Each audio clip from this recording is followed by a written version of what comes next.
கேட்குது, எம்பெருமானே முந்தின கைக்கு போகணுமா இல்ல பித்தனை கையில போகணுமா அப்படின்னு. சிவபெருமான் முந்தின கையிலே போ அப்படின்னு மீண்டும் விடை கொடுக்க மீண்டும் வந்தது இவர் மரத்துல இருந்து கையெட்டி பாலை பிடித்து அப்படியே படாமி கீழே இறங்கி அந்த மரத்தை ஒரே வெட்டி சாதிக்க லட்சுமணன். அந்த மரத்துல உறைந்திருந்த சூர்பனகையுடைய மகன் அப்படியே மாண்டு போனான். அப்ப இவருடைய தவத்தை பார்ப்பதற்காக சூர்பனகை அங்க வந்தார். வருகின்ற பொழுது மகன் மாண்டு விட்டார். மகன் மாண்டதும் நம்முடைய மகனை யார் கொண்டு விட்டார்கள் தெரியலையே அப்படின்னு பார்க்கின்ற பொழுது பஞ்சவடியில ராமபுரானை கண்டார். அப்படி ராமபுரானை கண்டது ராமபுரானுடைய அழகில மயங்கிட்டான். ஆஹா, பூலோகத்துல இவ்வளவு அழகுடைய ஒரு நரன் இருக்கிறானே, வாழ்ந்தால் இவனோடல்லவா வாழ வேண்டும் அப்படி என்று அரக்க ரூபத்தை மாற்றி அழகான ஒரு பெண் கோலம் கொண்டு ராமபுரான் சாமி என்னை திருமணம் செய்து கொள்ளுங்கள் அப்படின்னு. உடனே ராமபுரான் சொன்னாங்க, அம்மா எனக்கு ஒரு மனைவி இருக்கிறார் சீதாதேவி, அவளை இன்றி இனி எந்த பெண்ணையும் என் மனசால கூட நான் தொடவே மாட்டேன். புரிஞ்சுக்கணும், ஏக பத்தினி விரதன் அப்படின்னு சொல்லுவாங்க ராமபுராணி. அதாவது ஒருவருக்கு ஒருத்தி அப்படிங்கிற அந்த ஏகபத்தினி விரதத்தன்மையை உணர்த்துவதுதான் ராமாயணம். திருக்கல்யாணம் முடித்து ராமபுரான் திருக்கல்யாணம் முடித்து அங்க இருக்கக்கூடிய சில நாட்கள்ல ராமபுரானுக்கு பாத பூசை செய்வதற்காக சீதாதேவி தோழிமார்களை அழைத்து ஒரு செம்புல தண்ணீரும் தட்டும் கொண்டு வாங்க அப்படின்னு உடனே அதே போல கொண்டு கொடுத்தாங்க. அப்படி கொடுத்ததும் கையில் இருந்த மோதிரம் எல்லாத்தையும் கலத்தி தட்டில் வச்சாங்க. வச்சுட்டு கண்ணீர் மல்க ராமபுரானுக்கு பாத பூசை பண்றாங்க, பாத சேவை. இப்ப ராமபுரான் பார்த்துட்டே இருக்காங்க, என்ன மோதிரம் கலத்தி வச்சுக்கிட்டு பண்றதா என்ன காரணம் தெரியலையே, சரி எல்லாம் முடிட்டு பார்ப்போம் அப்படின்னு. கடைசியில பாத பூசை எல்லாம் முடிச்சு எல்லாம் ஆனதும் கேட்கிற, சீதை உன்னுடைய தந்தையார் உன்னுடைய அழகுக்கு மெருகேற்றுகின்ற நிலையில கைகள் எல்லாம் மோதிரங்கள் எல்லாம் அணிவிச்ச, எல்லாத்தையும் கலந்து வச்சுக்கிட்டு எனக்கு பாதம் சேவை செய்யறது என்ன காரணம் அப்படின்னு அம்மா சொல்றாங்க. அதாவது இந்த மோதிரங்கள் எல்லாமே கற்களால் ஆனது, மோதிரம் எல்லாம் கற்களால் ஆனது. அதாவது வைரம், வைடூரியம், நீலம், கோமேதகம், புஷ்பராகம் அப்படிங்கிற வைர கற்கள் அத்தனை மோதிரம். தாங்கள் அங்கே அந்த விஸ்வாமித்திரரோடு அவருடைய யாகத்தை நிறைவேற்றி வருகின்ற சமயத்தில் தங்களுடைய திருவடி கல்லில் பட்டு அந்த கல்லு ஒரு பெண்ணாக மாறியது அப்படின்னு நான் கேள்விப்பட்டேன். அகலிகை புரிஞ்சுக்கணும், அப்படி கேள்விப்பட்டேன். அப்ப ஆகினால என்னுடைய கையில் இருந்த மோதிரங்கள் அத்தனையும் கல்லு. அப்ப நான் பாத பூசை செய்கின்ற பொழுது மோதிரம் தங்கள் திருவடியில பட்டு எல்லாமே ஒரு பெண்ணாக வந்தா என்னுடைய நிலை என்ன ஆகும்? நான் கலந்து வச்சுட்டு பண்ணேன். அப்பதான் ராமபுரான் சொல்றாரு, தேவி இந்த பிறவியில உன்னை இல்லாம வேற எந்த ஒரு பெண்ணையும் என் மனசால கூட நான் தொடவே மாட்டேன். புரிஞ்சுக்கணும், அப்படி அதான் ஏகபத்தினி விரதம், ஒருவருக்கு ஒருத்தி அப்படிங்கிற ஒரு ஏகபத்தினி விரத தன்மையை உணர்த்துவதுதான் ராமாயணம். இப்ப அப்படியே இருக்கு காரணம் எங்கேயோ போகுது. ஆமா, கை முத்தி போய் புரிஞ்சிருக்கும். அப்படிப்பட்ட ராமாயணம் சாதாரண சொல்லுது. அப்படிப்பட்ட அந்த நிலை அதே போலதான். அப்போ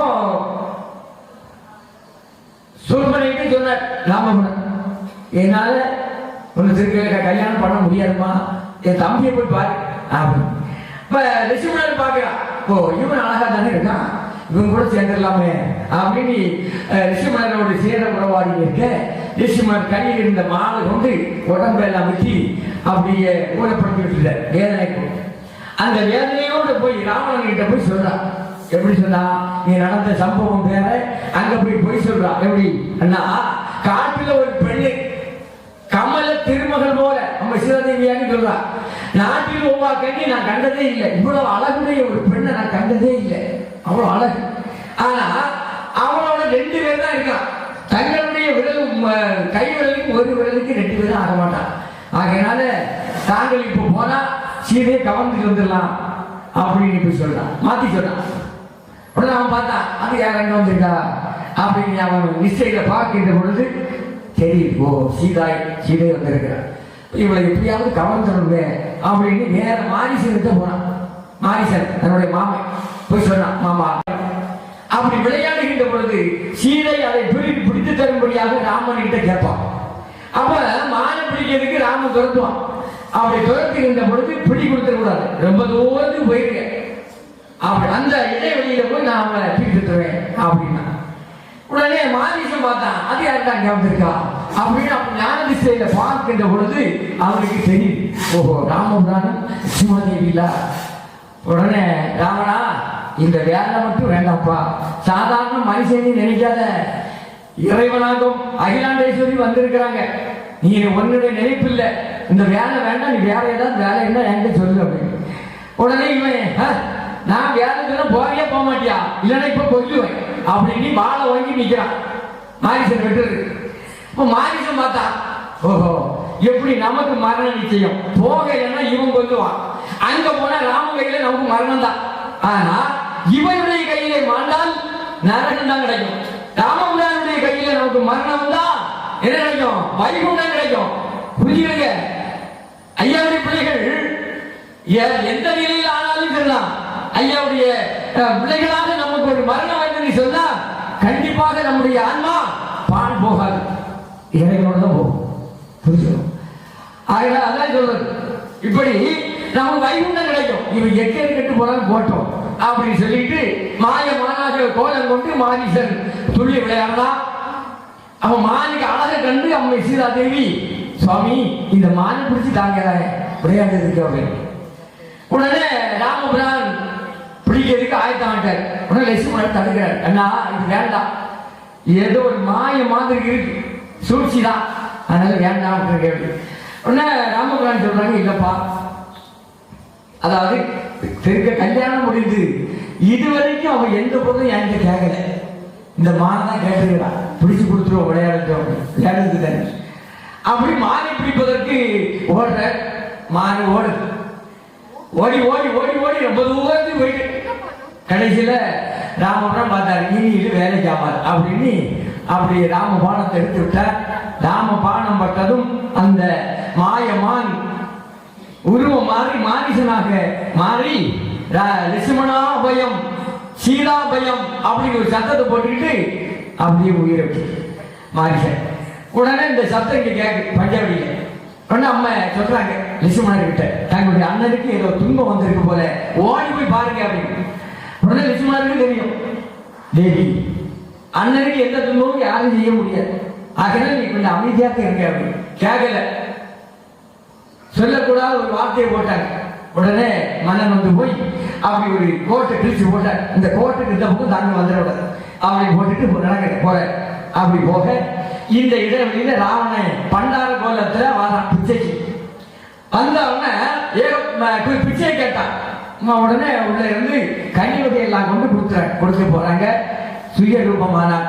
அப்படியே கோலத்தை கண்டு அம்மை பயந்து பஞ்சவடிக்குள்ளே போக பார்த்தா, ஆனா தொட்டு தூக்க முடியாது.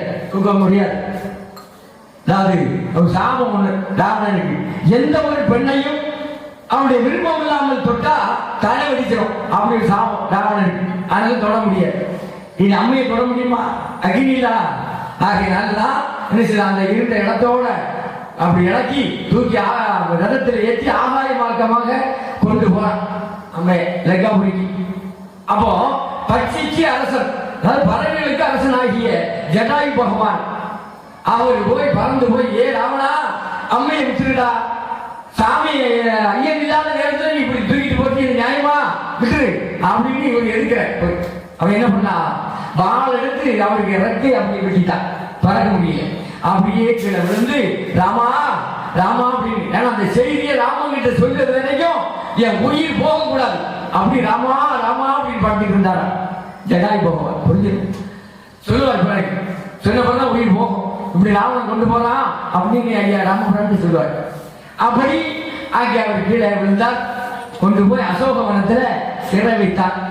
இவங்க 2 பேரும் வந்தாங்க, அவங்க காணல. நாலா பக்கமும் தேடுறாங்க, தேடி கண்டுபிடிக்க முடியல. கடைசியில ஒரு ஆலமரத்தடியில லட்சுமணருடைய மடியில ராமபிரான் தலை வைத்து துயில் கொண்டார். புரிஞ்சிடும்.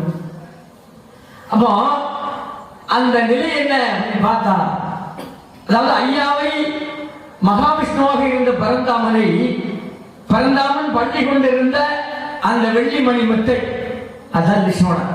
புரிஞ்சிடும். அந்த பிறவி அப்படியே லட்சுமணருடைய மடியில துயில் கொள்ளுகின்றார். அப்படி இருக்கக்கூடிய சமயத்துல அந்த மரத்துல இருந்து ஒரு குரங்கு இலையை பார்த்து போட்டுட்டே பொண்ண. அப்ப லட்சுமணர் பார்த்தார், வா குரங்கு அண்ணனுக்கு தூக்கத்தில் கிடக்குது, இதை விடக்கூடாது அப்படின்னு பைய அம்படுத்து குடி பார்த்தார். குடி பார்த்தோம்னா ராமபுரம் முடிச்சுப்பா, கொல்லாத சிரஞ்சீவி கவச குண்டலம் இருக்கு பாருங்க, அது உடம்புல அழியாதது, ஆகினாலே கொல்லப்படாதுப்பா பாவம் அப்படின்னு. இந்த செய்தியை கேட்ட அந்த குரங்கி ஒரே தாவாக தாவி ஐயாவுடைய பாதத்திலே விழுந்து வணங்கி, எம்பெருமானே தங்களை நான் கண்டுகொண்டேனப்பா அப்படி. உன்ன ராமபுரம் கேட்கிறார், நீ யாரு? அது அஞ்சனையால் பெற்ற மைந்தன் அனுமான் ஆஞ்சநேயன். அப்ப என் தாயிடத்தில் கேட்டேன், என் ஐயனாகிய இறைவனை நான் எப்படியம்மா கண்டுகொள்வது அப்படின்னு கேட்ட போது, உன்னுடைய கவச குண்டலத்தை யாரு கண்டுகொள்ளுகின்றார்களோ அவர் தானப்பா இறைவன் அப்படின்னு சொன்னாங்க. இவ்வளவு காலமும் நான் தேடி இருக்கிறேன், கண்டுகொண்டேன் அப்படின்னு ஐயா அப்படி பாதம் பணிந்தார் ஆஞ்சநேயர். அப்படி அங்க இருக்க இந்த வாலி சுக்ரீவனுடைய மனைவி அவன் அபகரிச்சிருக்கான். அந்த செய்தியை இன்னைக்கு சொல்றாங்க. உடனே வாலியோடு போர் செய்யறதுக்கு லட்சுமணர் அனுப்பி விடுறார் ஐயா ராமபுரம். அப்படி அங்க அனுப்புகின்ற பொழுது போர் நடக்குது. ராமபுரம் உண்டு சண்டைக்காக. கடைசியில ராமபுரம் மறைந்திருந்து பானத்தை போடுற வாலியை கொல்லுதுக்கு. ஏன்னா வாலி தேவர் உயிர், வானர பிறவிகள், வானர தேவர்கள். அதுல வாலி பிறவி என்ன தேவர்களுடைய உயிர் இல்ல. ஆனா இவன் ராவணனோட நட்பு கொண்டாடிட்டான், அசுரனோட. அது ஏன் அப்படின்னா, இந்த வாலி பயங்கரமான பலசாலி, சாதாரணப்பட்டவன் இல்லை. ஒரு நாள் அப்படி ஒரு இடத்துல போய் நிஷ்டையில இருந்தான் வாலி, குரங்கு புரிஞ்சுக்கணும். அப்படி இருக்கக்கூடிய சமயத்தில் அந்த பாதையில ராவணன் வந்தான். வருகின்ற பொழுது இவர் இருந்தார்ல, பால் குறுக்க கிடக்கு. இவன் பக்கத்துல வந்த உடனே, ஏ குரங்கு பாலை தூக்கி மாத்து, நான் போக வேண்டாமா அப்படின்னு ராவணன். உடனே வாலி என்ன சொல்றாரு, ஏய் முடியுமா தூக்கி மாத்தி வச்சுட்டு போ அப்படின்னு. சாதாரண மாட்டு பால் தானே எனக்கு தூக்கி மாத்தி போயேன் அப்படின்னு. உடனே அப்படியா அப்படின்னு காலை கொண்டு தூக்கி தள்ளிடலான்னு காலை கொண்டு பைய சாதாரணமா அடிக்கிறது மாதிரி தூக்கி அடிச்ச போல அடிக்கான். அசைக்க முடியல, இல்ல நகரவே இல்லை, அப்படி இருக்கு பால். கடைசி என்னடா இது, சாதாரண குரங்குக்கு வால் இவ்வளவு வருமா அப்படின்னு சரி தூக்கி பார்ப்போம். கை கொண்டு தூக்கினானா ராவணன், முடியல, தூக்கவே முடியல. கடைசியில் வாலி என்ன பண்றானா, தந்த வால் கொண்டு இந்த ராவணன் அப்படி சுத்தி பிடிச்சிருக்கிறார். பிடிச்சு தூக்கி அங்கே கொண்டு போய் தன்னுடைய மகன் அங்கதன் சொன்னார். அங்கதா விளையாடுறதுக்கு பொம்மை வேணும்னு கேட்டா, இந்த மாதிரி கொண்டு வந்திருக்கிறேன் அப்படின்னாரா வாய். புரிஞ்சணும். ராவணன் பார்த்தான், நம்மை விட பயங்கர பலசாலி இல்லை இவன், அப்ப இவன்கிட்ட நம்ம ஜெயிக்க முடியாது. ஆகையினால இவனோட நம்ம உறவு வச்சுக்கணும் அப்படின்னு சபதம். உனக்கு பகை எனக்கும் பகை, உனக்கு நட்பு எனக்கு நட்பு அப்படின்னு தான் வாலிய ராவணன் கூட்டாடிட்டாங்க. இது ராமபுரானுக்கு தெரியும். அப்ப இவனை நம்ம எப்படி கொல்றது அப்படின்னு மறைந்திருந்து பானத்தை போட, பானமானதை அப்படியே உள்ள பொத்திட்டு போகுதான். ஆனால் அந்த வாலி கொண்டு அப்படியே தோக்கி சுருட்டி பிடிச்சுக்கிட்டான் வாலி. பானத்தை வெளியே விடல. பார்த்தது அவ்வளவு வல்லமை படைத்தவன் வாலி. பிடிச்சிட்டு கேட்டார், யார் இப்படி மறந்திருந்து போட்டு கொண்டிட்டீரே சுவாமி, உண்மையை சொல்லிட்டு நான் ராவணனை கொண்டிருப்பா. அப்ப ராமபுரான் உணர்த்தி இருக்கிறார். எப்படி இப்பா, உன்னுடைய பிறவி தேவ பிறவி, நீ அந்த அரங்கனோடு நீ நட்பு கொண்டாடி விட்டாய். உன்னை அதுக்காக உணர்ந்ததுக்காக தான் நான் இப்படி செய்திருக்கிறேன் அப்படின்னு சொல்லிட்டு அந்த வாயில அடுத்த பிறவியில துவாபர யுகத்துல கர்ணனாக வர்றது. புரியுது? இப்படி அங்கே வாலியை கொன்று அவருடைய மகன் அங்கதனுக்கு நாட்டை பட்டம் சூட்டி இப்படி 70 வெள்ள வானரங்கள் எல்லாரையும் அழைத்துக் கொண்டு எம்பெருமான் எங்க அம்மையை பார்ப்பதற்கு 4 பக்கமும் தேடுற. ஆஞ்சநேயன் மட்டும் சொன்னாருப்பா, நீ லங்காபுரிக்கு போ அப்படின்னு தன்னுடைய கணையாளியை கொடுத்து சூடாமணியை பெற்று வா அப்படின்னு கணையாளியை கொடுத்து அனுப்புற. அப்ப ஆஞ்சநேய பகவான் அனுமான் கேட்கிறார், எம்பெருமானே நல்லது அடியேன் கேட்டேன், நான் இனி உரைக்குமாறு சொல்லவும் கேட்பீரந்தன் திரு அடையாளம் சொன்னீர், வல்லவர் தகப்பனானீர் வரம் தர வேணும் இப்போ புல்லர்வான் இலங்கை சுட்டு அம்மையை கூட்டி வாரேன் சொல்றார் அனுமான். செய்தியை கேட்டுட்டப்பா அடையாளமும் சொல்லிவிட்டீர்கள், ஆகையினாலே வரம் தரணும் இப்போ அந்த புல்லர்கள் வாழக்கூடிய இலங்கையை கை காலாக்கிட்டு அம்மை தூக்கிட்டு வந்துடுறேன் அப்படின்னு விடை கேட்கிறேன். அப்படி விடை கேட்டு அங்கே எம்பெருமான் விடை கொடுத்த அனுப்ப லங்காபுரியிலே போய் அசோகவனத்தில் பார்க்கிற பொழுது அம்மையை கண்டார். கண்ட உடனே அம்மையை கண்டு தாயே அப்படின்னு வணங்குறார். ஆனால் அம்மைக்கு நம்பிக்கை, ஏன்னா ராவணனுடைய சூழ்ச்சியாக இருக்கும்போது அப்படின்னு நம்ம நம்பிக்கை வைக்க. கடைசியில ஆஞ்சநேயர் சொல்றார், ராமதூதன் ஐயனுடைய கட்டளைக்கு இணங்கி தங்களை நான் பார்க்க வந்திருக்கிறேன் அப்படியே அம்மா ஏற்றுக்கிறது. கடைசியில சில சம்பவங்களை எல்லாம் சொல்ற அப்படின்னு ஏற்றுக்கிறது. கடைசியில தான் கணையாளி கொடுத்த. கணையாளியை கண்டதும் உண்மைதான் அப்படின்னு சொல்லி அம்மை தன்னுடைய சூடாமணியை கணையாளியை வாங்கிட்டு சூடாமணியை கொடுக்குறாங்க. கொடுத்ததும் ஆஞ்சநேயர் சொல்றார், அம்மா என் தோல்ல ஏறி அமர்ந்துருங்க, நான் கொண்டு ஐயனோட சேர்த்துறேன். அம்மை சொல்றாங்க, இல்லப்பா இது சரியில்லை, அதாவது ஐயன் இங்கே வந்து இந்த பொல்லாத அசுரர்களை எல்லாம் கொண்டு தீர்த்து அதுக்கு ஜெயித்த பிறகு நான் வருவேன், ஆகையினால ஐயனோடு நீ போய் சொல்லு அப்படி என்று சொல்ல இந்த ஹனுமான் லங்காபுரியில போய் ராவணனுடைய அரண்மனையில போய் அவருக்கு பல புத்தியெல்லாம் சொல்றாரு. அவன் கேட்கல. கேட்காதனால கேட்காம என்ன பண்றான், இந்த குரங்கிட்ட வாழ்ல தீய கொடுத்துங்க அப்படின்ட்டான் ராவணன். உடனே தீய கொடுத்ததுக்காக துணி சுத்துறாங்க. துணியை சுத்த சுத்த இவர் வாழை நீட்டிட்டே இருக்க, சுத்துங்க பாப்போங்க, வாழை நீட்டிட்டே இருக்க. கடைசியில் ஏகப்பட்ட துணியெல்லாம் ஒன்று சுத்தியாச்சு, துணி இல்லை. ராவணன் சொன்னா அந்த சீதைக்கு ஆடையும் ஒன்று எடுத்துட்டு வாங்க, வாழ்ந்துட்டு சுத்துங்க அப்படின்னா.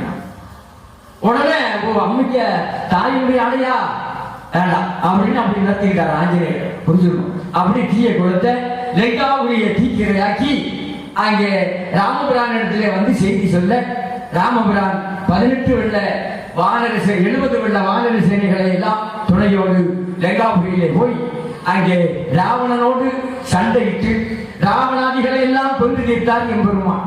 அப்படி கொண்டு தீர்த்து கடைசியில ராவணனே வந்து எதிர்க்கிறார். ராவணனோடு சண்டையிடுகின்றார் பரம்பொருள். சண்டையிட்டு அவனுடைய ஆயுதங்கள் எல்லாம் அடிச்சு தள்ளே, எந்த ஆயுதமும் இல்லை, நிராயுத பண்ணி அடிக்கிறான். அந்த நேரத்தில் போய் ராமன் சொல்றார், இன்று போய் நாளைக்கு வா அப்படின்னு.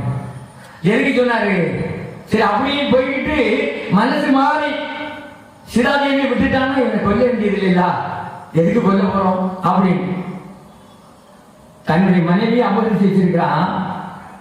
ஆனாலும் இறைவன் என்ன செய்யறாரு, இன்னைக்கு போயிட்டு நாளைக்கு வா. அப்ப அவன் போறான். விபீஷணன் பல புத்தியெல்லாம் சொன்னான், என்ன அம்மையை விட்டுட்டோம்னா இன்னும் நம்ம அந்த லங்காபுரியில ஆட்சி பண்ணலாம். உடனே விபீஷணனை அரக்கர் குலத்தில் எதுக்கடா பிறந்தா நீ எனக்கு தம்பியா, எங்க ராமனுக்கு கதை இருக்கிறதுக்கு என் கதை இருக்கணும், விடவே மாட்டேன் அப்படி என்று சொல்லி அடுத்தது மீண்டும் சண்டைக்கு வர்றான். விபீஷணன் என்ன பண்றான், ராமபிரானோட வந்து சேர்ற. புரிஞ்சுக்கணும், ஏன்னா அது பிறவி நிலை அப்படி அங்கதான் சேரும். ஏன்னா எம்பெருமானுடைய வியர்வை அதை முடித்துதான் விபீஷணனாக அங்க பிறவி செய்து அனுப்பினார். அரக்கனுடைய குறியறிந்து வா அப்படின்னு. அப்படி விபீஷணன் வந்த ஐயாவோடு சேர மீண்டும் ராவண சண்டைக்கு வந்தா சண்டை தலைக்கு புரிவை தடிக்க தலை அத்துவிடும் மீண்டும் புரிஞ்சுக்கிறோம் ரெண்டு. விபீஷணன் சொல்றான், சுவாமி இப்படி இவனை கொல்ல முடியாது, அதாவது அவனுடைய உயிர்நிலை மார்புல இருக்கு, அந்த பக்கம் மார்புல இருக்கு, அந்த அமிர்த கலசம் அதை அடிச்சு உடைச்சா தான் இவருக்கு உயிர் போகும் அப்படி என்று சொல்ல ராமபிரான் மார்பை நோக்கி அம்பைதார். அம்பை விட்டார். கடை மார்பலை நோக்கி அம்பு வருவதை கண்ட ராவணன் கடங்கொண்டான் நெஞ்சம் போல் கலங்கினான் இலங்கை வேந்தன் அப்படின்னு சொல்லப்படும். கலங்கிட்டான். அப்படியே அந்த ராமபானம் மார்பை துளைத்து செல்ல அப்படியே முடத்த மாமரம் போல் கீழே விழுந்து சுடிச்சுட்டு கிடக்கிறான். பையா பக்கத்துல போய் ராமபுரம் கேட்கிற, அதாவது முந்தின பிறகுல இரணிய நானே கடவுள் அப்படின்னு சொல்லிக்கிட்டு ஆட்சி பண்ணா விரல் நகத்தால் ஒரு கொன்றுட்டு நான் கேட்டேன் அப்படின்னு சொன்னா 10 மலையும் பார நகமாக பறித்து கொன்றாய் அப்படின்னு சொன்னான்.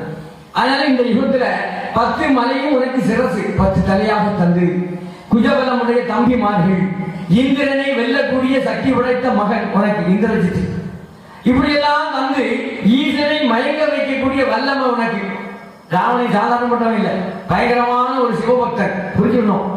ஏன்னா சிவபெருமானை தன்னுடைய உடம்புல உள்ள நரம்பை உருவி வீணை செய்து யாழ் மீட்டு இசை பாடி சிவபெருமானை மயங்க வைத்தவனா புரிஞ்சுக்கணும். அப்படிப்பட்ட ஒரு சிவபக்தன் ஏன் அழிஞ்சு போனான்? இதனால மோகம் மோகம் என்று சொல்லக்கூடிய தீய எண்ணத்தினால்தான் அவனுக்கு மரணம். புரிஞ்சுக்கணும். கெட்ட எண்ணம் அது அந்த ஆணவத்துல ஒண்ணு. அது ஆணவ எண்ணங்கள். இப்படி அங்கே ஐயா இப்படி மாற போறிய அப்படின்னா நான் சொன்னான், தம்பி என்று ஒருவன் எனக்கு சத்துருவாக தோன்றி உனக்கு உயிரினையே சொல்லி தந்திருக்கிறான், அதனாலதான் நீ என்ன கொண்டிருக்கிறா. உடனே ஐயா சொல்ற, உனக்கு இன்னும் புத்தி வரல. வரக்கூடிய யுகம் துவாபர யுகம். ஒரு தம்பினாலே உயிரிழந்தே நீ சொன்ன காரணத்தினால அடுத்த யுகத்துல 100 தம்பி உன்னோட 101 பேர் அப்படி நான் பரவி செய்வேன் அப்படி என்று சொல்லி அந்த திரையாயுக அதர்மத்தை அழித்து ராவணனை அழித்து தர்மத்தை நிலைநாட்டி அடுத்த பிறவி அடுத்த யுகம் துவாபர யுகத்தை வகுத்து அந்த துவாபர யுகத்துல ராவணனை துரியோதனாகவும் 5வது துண்டத்தை எடுத்து 100 பங்கு வைத்து 100 தம்பிமார்களாகவும் அங்கே விபூஷணன் சாம்புவேந்தன் லட்சுமணன் பரத சத்ருகன் இவங்க எல்லாரும் இவங்களாதான் பஞ்ச பாண்டவர்களாக பிறவி செய்யப்படுகிறார் துவாபர யுகத்தில். அப்படி பிறவி செய்து அம்மைக்கு தோழியாக இருந்தால் விபீஷணனுடைய மகள். அந்த திரிசடையை இந்த 5 பேருக்கும் பத்தினியாக பாஞ்சாலியாக பிறவி செய்து எல்லாரையும் பிறவி செய்து விட்டு 70 வெள்ள வானர சேனைகளை கணக்கு பார்க்கிறார் ஐயா. அப்படி கணக்கு பார்க்கின்ற பொழுது வானர தேவன் ஒருவரை காணல. உடனே யமனை கூப்பிட்டு கேட்கிறார் ஐயா, வானர தேவன் ஒருவரை காணல எங்க அப்படின்னு. உடனே யமன் சொல்றா, அது ஒரு நாளுக்கு போர்ல கும்பகர்ணன் வானர தேவன் ஒருவரை பிடித்து கையில வச்சு நல்லா பிசைஞ்சி நெற்றியில போட்டு வச்சுட்டான். ஆகையினால அந்த கும்பகர்ணனுடைய உயிரை நரகத்துல வச்சிருக்கிறேன். ஆகையினால அந்த கும்பகர்ணனுக்கு துவாபர யுகத்தில் அவனுக்கு ஒரு பிறகு கஞ்சனாக அதாவது கம்சனாக பிறகு செய்வோம் அப்படின்னு கம்சனை பிறகு செய்யப்படுகிறது. இந்த கம்சன் தோன்றி அவனும் பயங்கரமான அதர்மங்களை எல்லாம் செய்கிறான். அதாவது அந்த அளவுக்கு ஈயான் அழிந்த மடங்கள் வையான் ஆலயங்கள் செய்ய சாலைகள் செய்ய அழிந்த ஆலயங்களை பராமரிக்கிறது இல்லை. என்னை படைத்தது நான் தான் அப்படிமா புரிஞ்சுக்கணும். அப்படிப்பட்ட மதம் என்று சொல்லக்கூடிய ஆணவ செருக்கோடு அவன் ஆட்சி பண்றான். சண்டனை கண்ட வழக்குறையான் கை கூறி கேட்டளிப்பான். சண்டனைக்கு பாரு என்பான் தன்னையே பாவித்திருப்பான். அந்த அளவுக்கு ஈயான் அன்னதானங்களில் தான் தர்மமே கொடுக்கறது இல்லை. ஆலயத்தில் பூஜை பண்றா அந்த வேதியர்கள் கொடுக்க மாட்டான். பந்தலுக்கு தண்ணீர் பக்தர்களுக்கு கொடுக்க மாட்டான். ஆவுதலை அடைத்து அதற்கு இறைகள் போடாமல் பசுவை அடைத்து இற போடாமல் கொள்வோம். இப்படிப்பட்ட அநியாயம் செய்த காரணத்தினால் இந்த கம்சனை அளிக்க வேண்டும் என்று சொல்லி ஐயா பரம்பொருள் கண்ணனாக நாம் பிறவி எடுக்க வேண்டும், அவதாரம் எடுக்க வேண்டும் என்று. அப்படி கண்ணனாக பிறவி எடுப்பதற்கு ஒரு முறை தாய் வேண்டும். யாருக்கு நாம பிள்ளையாக பிறக்கலாம், நமக்கு தாயாக யாரை தேர்ந்தெடுப்பது என்று சொல்லி ஆராய்ந்து பார்க்கின்ற பொழுது தெய்வகி ரோகிணி என்று சொல்லக்கூடிய 2 பெண்கள் கைலைகளிலிருந்து பூலோகத்திலே வந்து அருவியிலே நீராடி தண்ணீர் எடுத்து கொண்டு போய் சிவபெருமானுக்கு தொண்டு செய்றாங்க. அந்த பாதையில இவர் வரக்கூடிய பாதையில பசும்புல் தலையில ஐயா பரம்பொருள் அழகான ஒரு குழந்தையாக கோலம் கொண்டு அழுது கொண்டு இருக்கிறார். அப்ப இவங்க 2 பேரும் வரையினார்கள். இவர் குழந்தை அழுது இருக்கு. குழந்தைய கண்டதும் குழந்தைய அழகுல மயங்கிட்டாங்க. மயங்கி தேவிக்கு சொல்றா, தங்கையே குழந்தைக்கு அழகப்பாரு, அழகுக்கு நம்ம எடுத்து அமர்த்திட்டு போலாம் அப்படின்னு குழந்தை அப்படி வாரி எடுத்து உச்சி மோந்தார்கள். பாலமுதம் விலகியது. அப்படி அந்த பாலமுதம் குழந்தைக்கு பாய்ந்ததும் அப்படியே பாலமுதத்தை உண்ட எம்பெருமான் அழுகையை நிறுத்துற. அப்படி அழுகையை நிறுத்தினோம்னா அப்படியே மீண்டும் தலையில படுக்க வச்சுட்டு நீராடி சிவபெருமான் முன்னால போய் நிற்கிறாங்க. அப்படி நிற்கின்ற போது இவனுடைய முகம் வாட்டமாக இருக்கு. மன எங்க இருக்கு? நின்னது சிவபெருமான் கிட்ட, மனசு எங்க? குழந்தைகிட்ட. புரிஞ்சுக்கணும், மனசு குழந்தைகிட்ட விடுபடல. பக்தியும் அப்படிதான். சாமி கூட வந்திருக்கிறோம், சாமியால கும்பிடுவோம். நம்முடைய மன வீட்டுல இருந்தா பக்தி என்ன ஆகாது? பக்தி ஆகாது. மனசு இங்க இருக்கணும். தெரியவாதும் கேட்டுட்டு தான் இருப்போம். மனசு வேற வீட்டு வைங்க, சொல்றது ஒண்ணுமே பக்தி அப்படின்னு வர்ற போது மனம் ஒருமையாக வேண்டும். ஒரு நிலையில நம்ம எங்க இருந்து இறைவனை நாம கைகூப்புறோமோ அந்த இடத்துல நம்முடைய மனசு அங்க இருக்கணும் இறைவனோட. அப்பதான் பக்தி. இல்லாம இங்க இருந்துட்டு வீட்டு நேரப்ப வந்துட்டு ஒண்ணும் யூஸ் ஆக. புரிஞ்சுக்கணும், தான் பக்தி. நம்ம கும்பிட்டு பிரயோஜனமும் இல்லை. அப்படி அப்படிதான் இவங்க என்ன பண்றாங்க? ஈஸ்வரோட தொண்டு செய்யறதுக்கு போய் நிக்கிறாங்க. ஆனா மனம் குழந்தைகிட்ட தான் இருக்கு. குழந்தைகளுக்கு விடுபடல. இது சிவபெருமானுக்கு தெரியுது. அப்ப தெரிஞ்சு பாக்குறாரு. அப்ப இவங்களோட நிலை என்ன? பாடியே மனவாதாரம் மார்பத்தில் துயிலை மோடி கோடியே நயர்ந்து ஏங்கி குருவதை பாராவண்ணோ நாடி தாழ்ந்து பெண்கள் நாணியே நின்ற தன்மை தேடி மாயம் செய்த செயல்